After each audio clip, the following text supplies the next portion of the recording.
Here is the another question of ratios analysis, and this time June 2023, paper 31 और question number 2।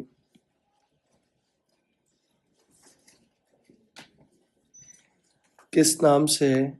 ZPLC के नाम से question है आपके पास। The director of ZPLC provided the following information for the year ended 31st December 2022। Revenue आपके पास दिया हुआ है, कितना दिया हुआ है? ऑल क्रेडिट सेल्स दिया हुआ है, यानी कैश सेल्स नहीं है, क्रेडिट सेल्स है। परचेजेस भी आपके पास क्रेडिट फॉर्म में दी हुई है। Non current asset turnover 1.6 times. interim dividend paid per share 0.3, final dividend proposed 0.15। propose means company has just announced or declared the dividend, but अभी तक उन्होंने दिया नहीं है। gross profit margin, GP margin दिया हुआ है, dividend yield दिया हुआ है, price earning ratio दिया हुआ है।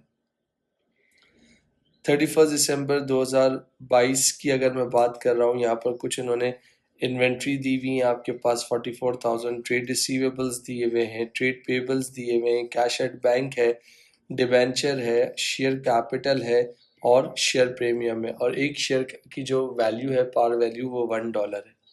Is it okay? Here is the requirement of this question। क्या मांगा हुआ है? State two comparison with which a business may make by using ratio to asset to assess its performance। दो comparison बताओ जो बिजनेसेस जो हैं रेशियोज को यूज़ करती हैं और बिजनेस की परफॉर्मेंस को असेस करती हैं। तो अगर मैं एक छोटी सी बात कर रहा हूँ कि बिजनेसेस जो हैं कंपैरिजन करने के लिए भी यूज़ की जाती हैं, सही है। अगर फॉर एग्जांपल अगर हम बात कर रहे हैं यहाँ पर, तो जो भी ट्रेंड है आपके पास, जैसे फॉर एग्जांपल ट्रेंड एनालिसिस के लिए भी रेशो को कंपेयर किया जाता है। इसके बाद सेकंड ऑप्शन आपके पास क्या हो गया? इंटर कंपनी कंपैरिजन्स के तौर पे आप यूज़ करते हो रेशो को।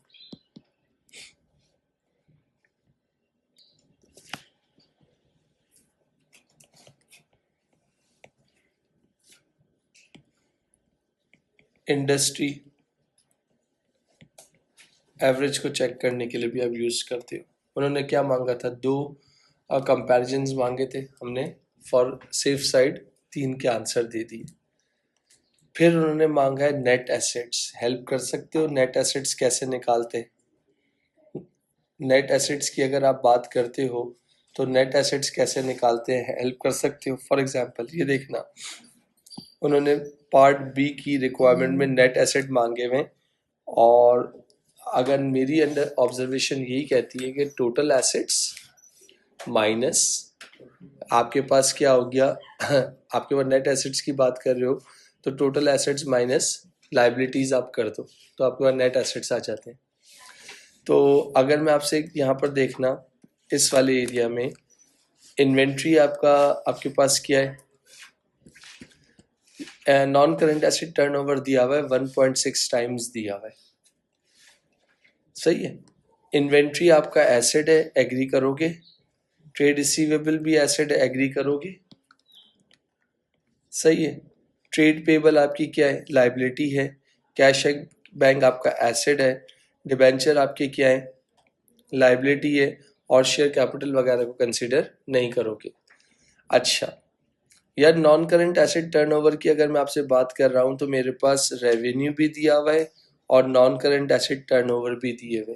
इसका एक फॉर्मूला होता है, अगर आपको याद आ रहा हो तो non current asset turnover equal to net sales या net revenue divided by total net book value of NCA। यही होता है भाई। ये कितना दिया हुआ है? 1.6 दिया हुआ है। नेट सेल्स यानी आपकी क्रेडिट सेल्स कितनी है? 825 दी हुई है, और इसको x कर लो। ये डिवाइड हो रहा है, उधर जाके क्या होगा? मल्टीप्लाई हो जाएगा, यानी x 1.6 इक्वल टू 825,000। x को सब्जेक्ट बना लो, 825,000 1.6 मल्टीप्लाई हो रहा है तो नीचे आके क्या हो जाएगा? डिवाइड हो जाएगा, तो x यानी नेट बुक वैल्यू आपके पास कितनी आ गई बता सकते हो?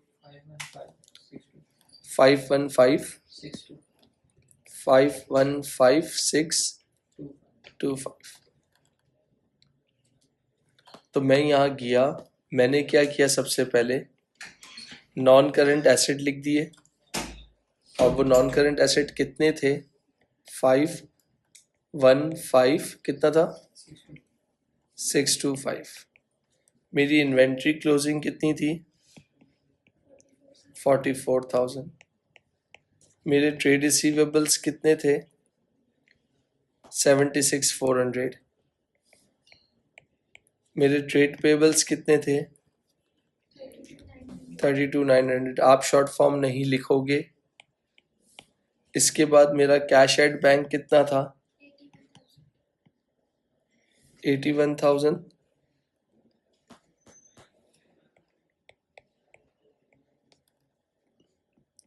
और डिबेंचर्स कितने थे? 100,000। इन सबको प्लस माइनस करके मुझे मेरा आंसर बता सकते हो कितना आ रहा है? इन सबको प्लस माइनस करके आंसर बता सकते हो कितना आ रहा है? 584,125। ये 2 मार्क्स की वर्किंग थी। डन। रेशियोज का मेरे हिसाब से कोई इतना कोई डिफिकल्ट लेवल नहीं है। अगर फॉर्मूले याद है तो आप आराम से वैल्यूज पुट ऑन कर सकते हो। और हाँ, थ्योरी इसकी रेशियो की इम्पॉर्टेंट है क्योंकि फ्रिक्वेंट पूछी जाती है। अगर 20-25 मार्क का सवाल है तो 7 mark, 8 mark, 9 mark, 10 mark, 11 mark का कंपैरिजन, एडवांटेज, यूजेस और ये सब पूछ सकता है। अब इसके बाद आपको क्या मांगा हुआ है? रिटेन अर्निंग्स मांगी हुई है। तो कौन सी रिटेन अर्निंग्स मांगी हुई है, थोड़ा सा क्वेश्चन पे समझना। 31 दिसंबर 2022। तो 31 दिसंबर 2022 की अगर मैं आपसे बात कर रहा हूँ तो मेरे नेट एसेट्स आ चुके हैं। तो अगर मैं यहाँ आपसे कहूँ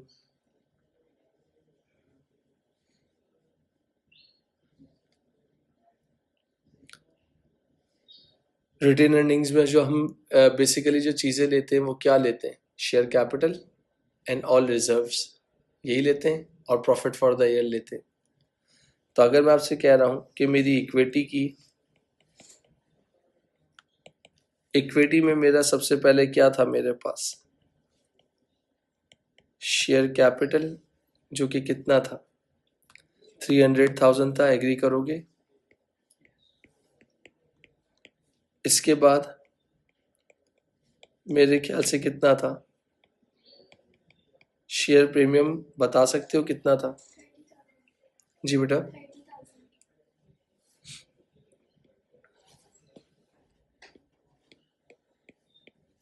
यही है।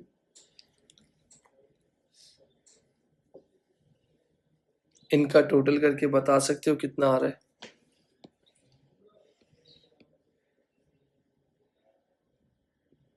330,000। ये इक्विटी हो गई, और ये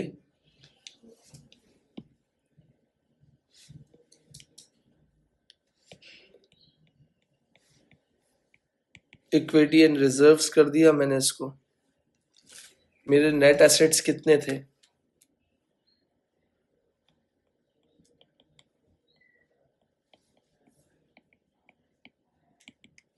नेट एसेट्स कितने थे? 584,125। माइनस करें कितना आ जाएगा?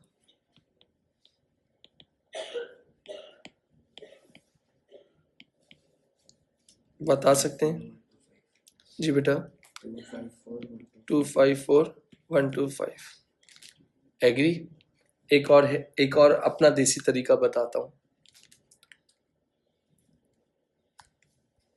आपको ये पता है एनसीए कितना था? 515,625 था। करंट एसेट कितना था?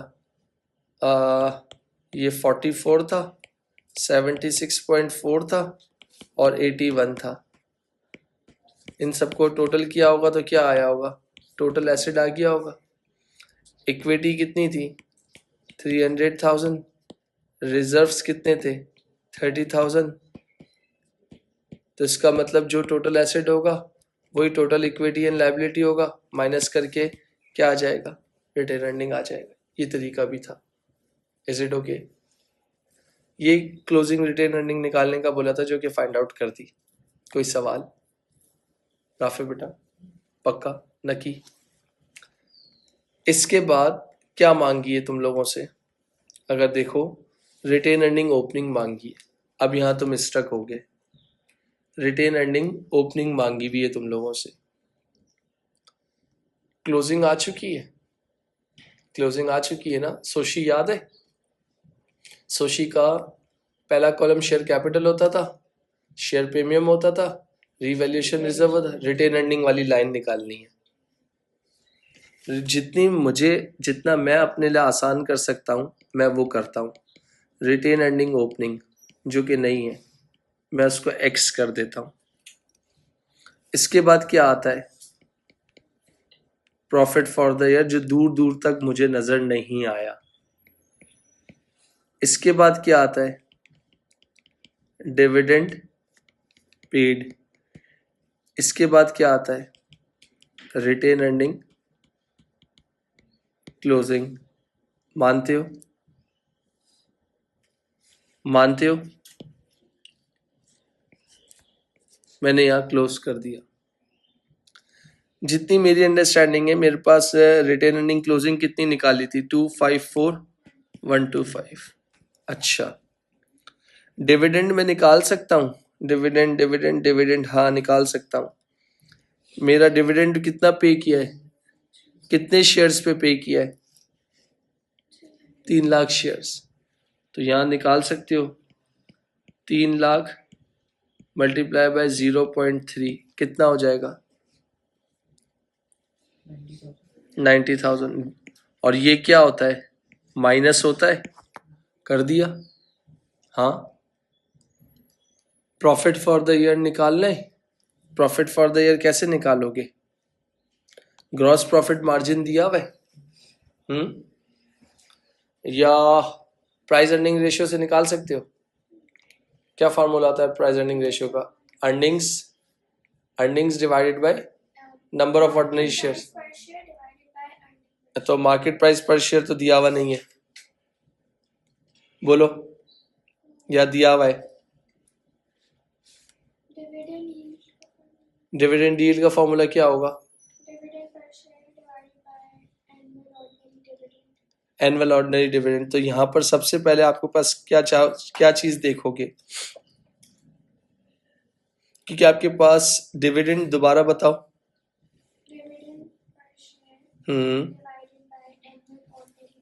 या आप यील्ड का बता रही हो?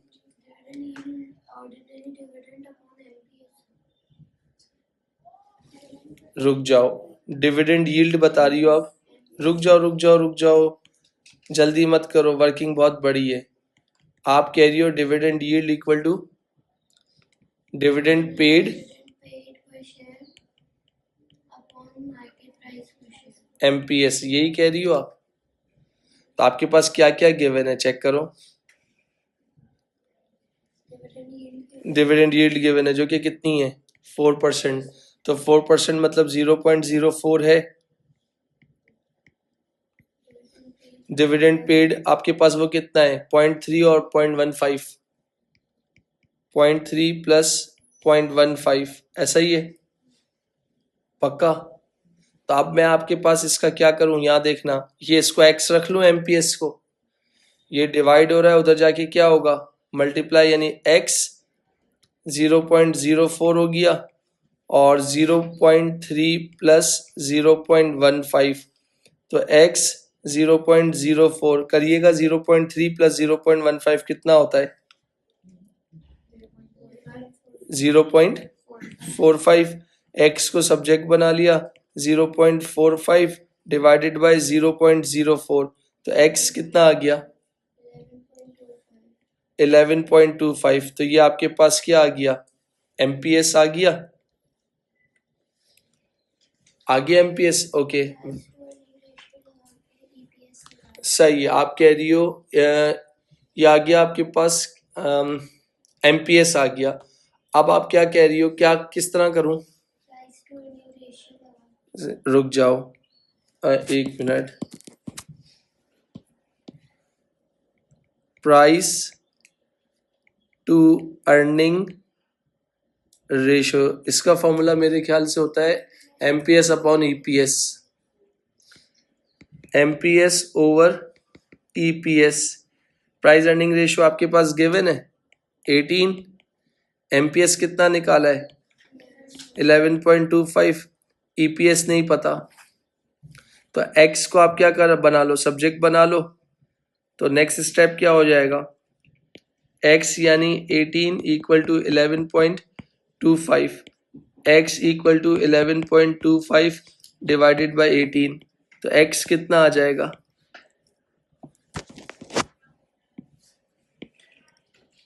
X कितना आ जाएगा बता दो, 0.625। तो ये क्या आ गया आपके पास, EPS आ गया, और ये क्या आया था आपके पास, MPS आया था। ये आपने क्या था, स्टेप नंबर 1 था, ये क्या था 2 था, डन हो गया। तो इसका मतलब अब क्या करूं, किसका, EPS का, अर्निंग पर शेयर। तो अर्निंग पर शेयर का फॉर्मूला क्या होता है, एक मिनट, आप कह रही हो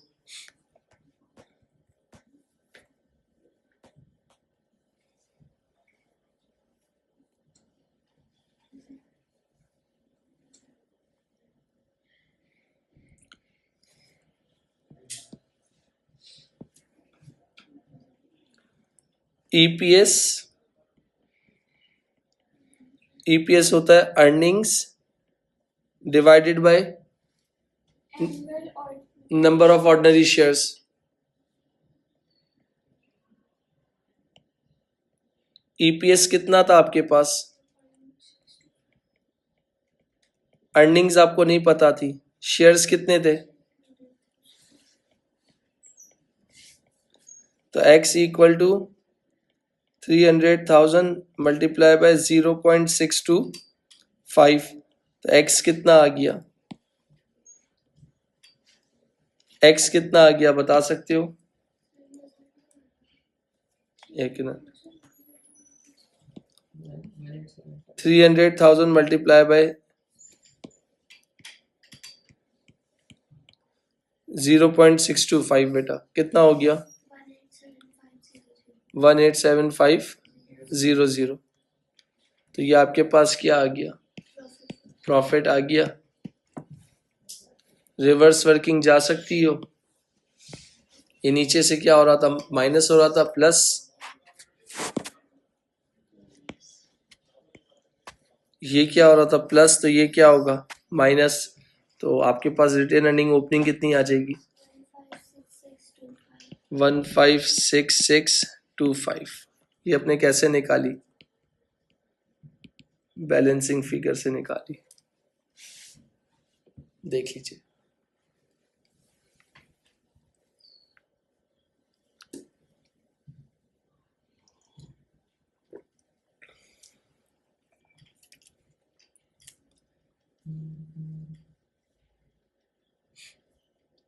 कंफ्यूजन,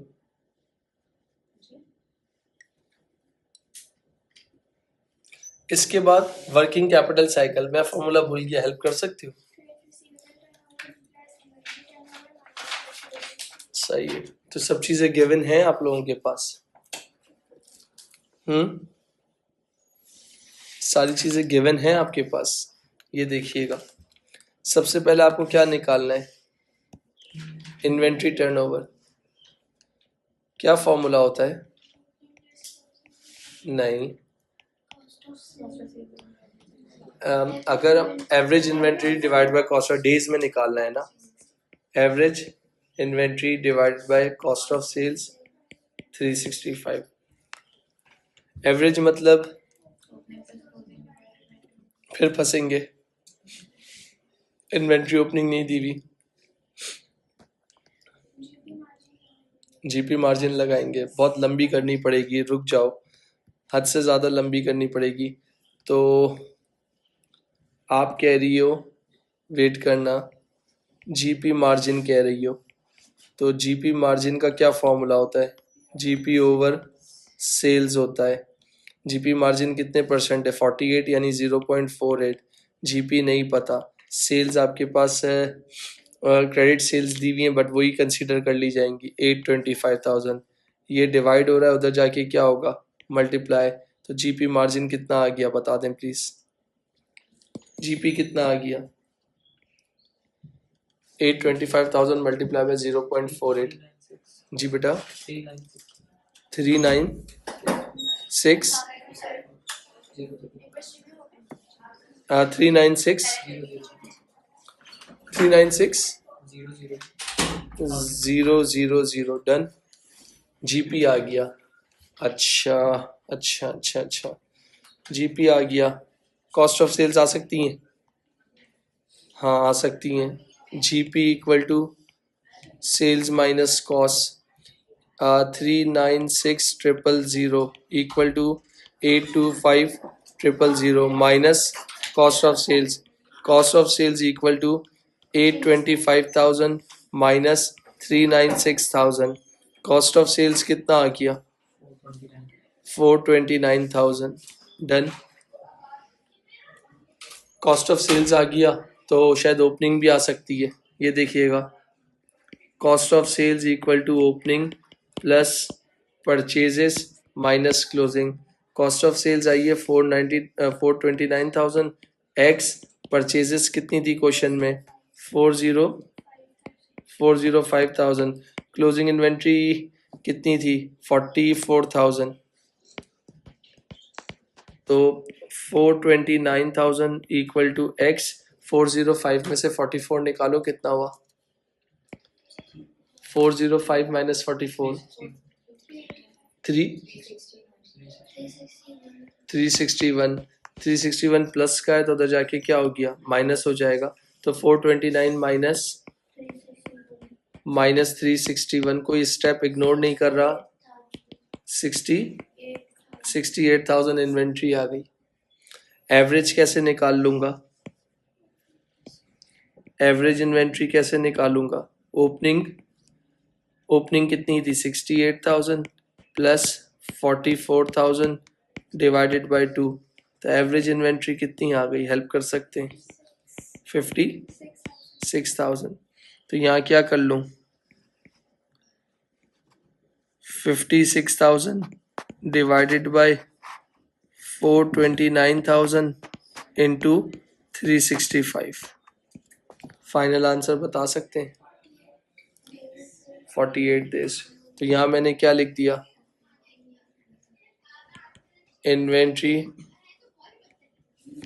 इन्वेंट्री डेज कितना आ गया? 48 डेज। क्लियर?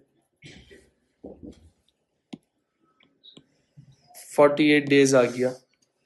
इसके बाद प्लस ट्रेड रिसीवेबल डेज होते हैं, तो उसका तो आराम से मेरे ख्याल से उसमें कोई ऐसे जितनी कोई भागा भागी नहीं है। ट्रेड रिसीवेबल टर्नओवर यहाँ देख लेना। Trade receivable days equal to trade receivable over credit sales 365। Trade receivable कितने थे? 76,400 divided by credit sales is 825,000 into 365। Help कर दें जी बेटा। 34 डेज।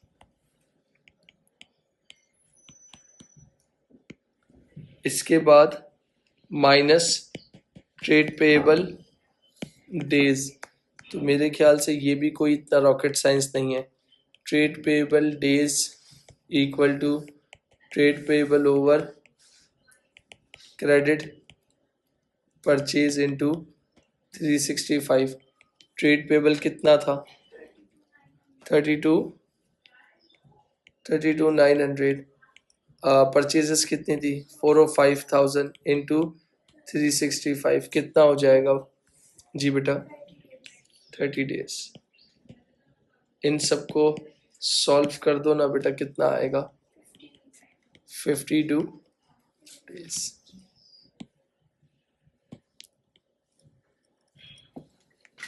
जी भाई, डन है। ये था 6 मार्क का, सही है। Gearing ratio 2 decimal place. Formula पता है? Fix cost capital divide by total cost capital, यानी टोटल कैपिटल एम्प्लॉयड। क्या फॉर्मूला था? Fix cost capital divided by total.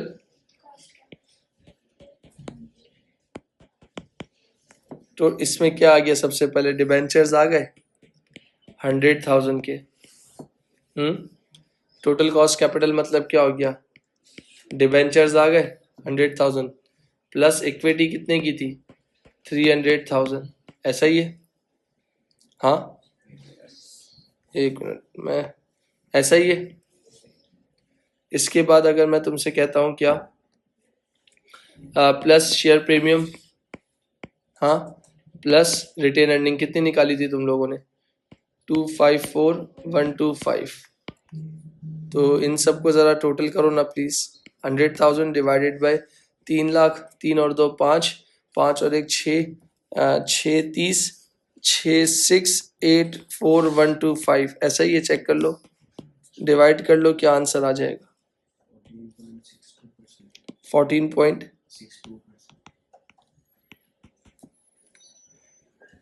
कोई मसला?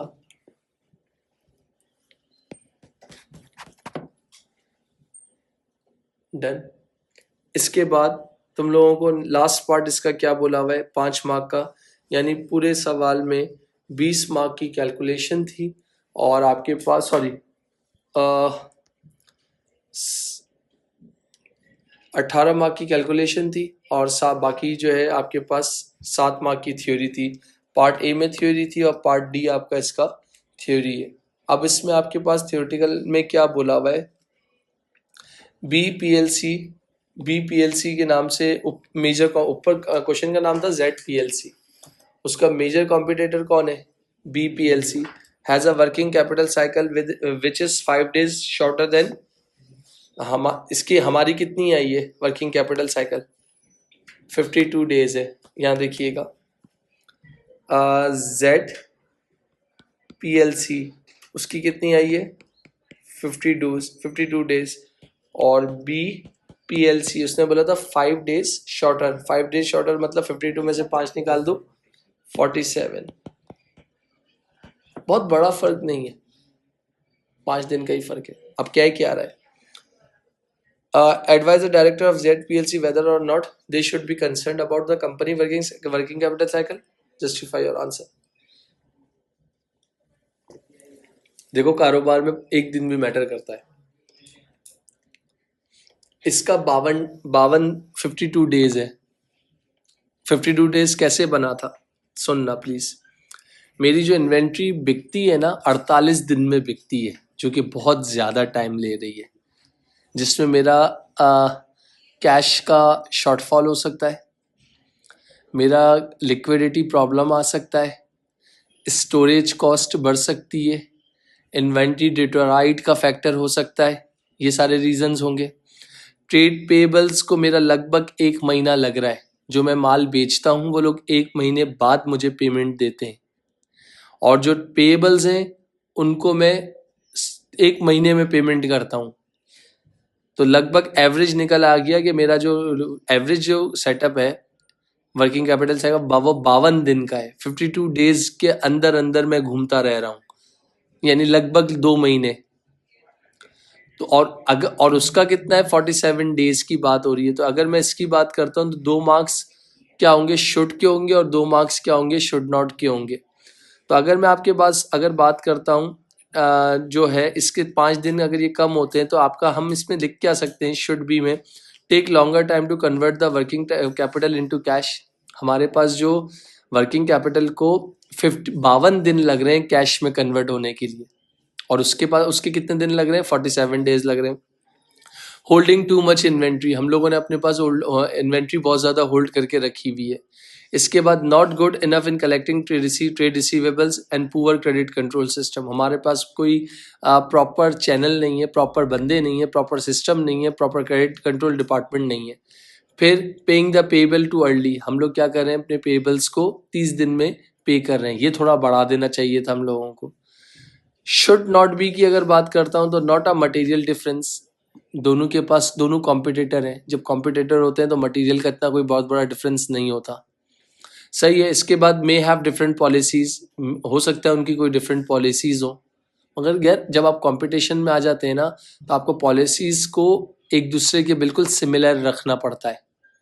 मैं जैसे फॉर एग्जांपल एक वेल्स कॉलेज की बात करता हूँ और एक एक्स कॉलेज की बात करता हूँ गुलशन में, तो वेल्स को अगर सरवाइव करना है और अगर उसका अकेला कोई कॉम्पिटिटर आ गया है तो वेल्स को एडमिशन फीस में, मंथली फीस में कोई बहुत बड़ा वो नहीं रखना पड़ेगा कि वेल्स 2.5 लाख रुपए 2 लाख रुपए एडमिशन फीस ले और दूसरा कॉलेज लाख रुपए में ले ले। अगर वो इंफ्रास्ट्रक्चर अच्छा लेके आया, अगर वो हमसे अच्छी चीज़ लेके आया तो वेल्स को भी सोचना पड़ जाएगा।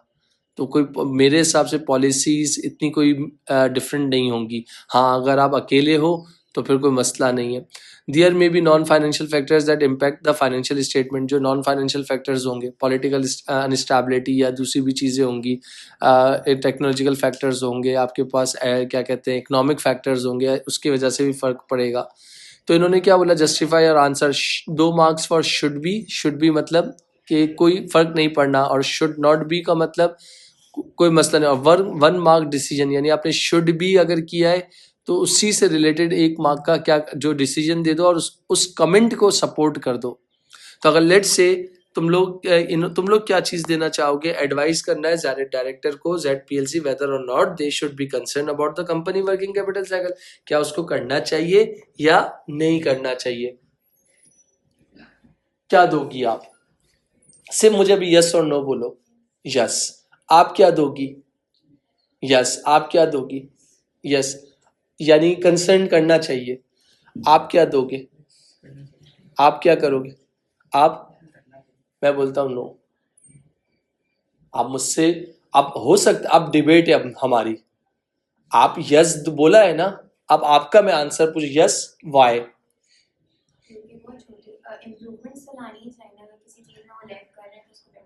वेट, आपका शॉर्ट टर्म में लाइक सही है लेकिन लॉन्ग टर्म में आ गई बात। आपका इम्प्रूवमेंट लानी चाहिए ताकि अगर वर्किंग कैपिटल इंडस्ट्री एवरेज के लिए जाना चाहिए, ट्रेंड्स के लिए जाइए, कंपैरिजन के लिए जाना चाहिए, इंटर कंपनी, मगर according to my opinion right now कि यार ZPLC does not concern about working capital cycle, because कि कॉम्पिटिटर में और हम में कोई बहुत बड़ा डेज का कोई फर्क नहीं है। They have 5 days bigger than us, कि अगर देखा जाए कि हम कहाँ खड़े हैं 52 days पे और वो कहाँ खड़ा है 47 days पे। हाँ मगर यस आंसर बहुत ज़्यादा रेलिवेंट हो सकता है बल्क बाइंग करनी हो सकता है डिस्काउंट्स लेने हो,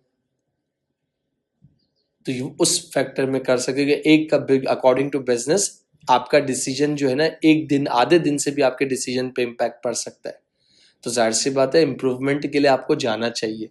आपको क्या इम्प्रूव करना चाहिए? ट्रेड पेबल्स को बढ़ा देना चाहिए, ट्रेड रिसीवेबल्स को थोड़ा सा 5-10 दिन और शॉर्ट पे आ जाना चाहिए। इन्वेंट्री जो ऑब्सलीट्स का खतरा है, जो आपके पास इन्वेंट्री कितने डेज में पड़ी है 48 डेज में, इसको कट करके 30 डेज में लाना है। तो वो कैसे आएंगी? पॉलिसीज से आएंगी, डिस्काउंट से आएंगी, आपकी इम्प्रूवमेंट से आएंगी, जो आपका पॉइंट हो गया। फालतू की लंबी नहीं करिएगा, पैराग्राफ दे रहे हैं तो those important points should be और शुड नॉट बी, और फिर 1 मार्क शुड बी का या शुड नॉट बी का, खत्म। तो इसका मतलब अगर हम देखा जाए तो ये 5 और 2 7 मार्क्स, 25 में से 7 निकाल दो तो आई थिंक ऑलमोस्ट जितने भी थे वो 18 या 17 जो भी हैं वो आपकी कैलकुलेशन के थे।